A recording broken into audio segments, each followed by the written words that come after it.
Why the Xfinity app is not working properly. Today we will discuss the complete details. Don't skip the video, watch the full video. Hello guys and welcome back to my YouTube channel Shaem Tech BD. Today I will discuss how to fix Xfinity app login problem issue. I have a request, if you are new to channel, please subscribe and stay with us. Open settings. Open the date and time settings.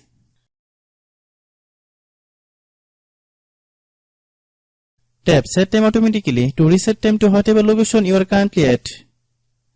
Click back. Click about device. Click storage.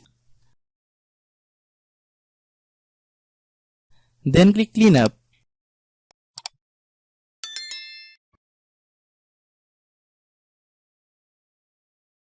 Click clean.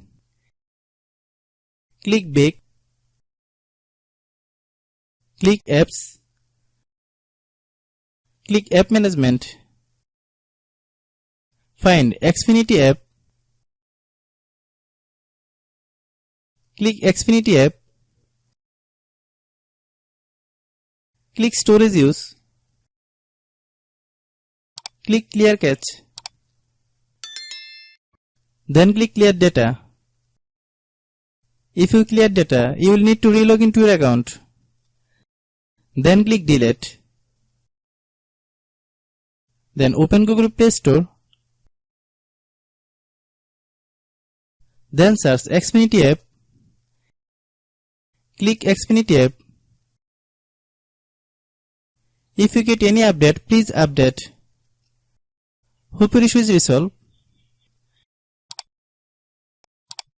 If anyone still has problem, it might be a server problem. Please try again after a while. Hope you understand. I have a request, if you are new to channel, please subscribe and stay with us. By watching my tutorial for more tech videos, you can subscribe.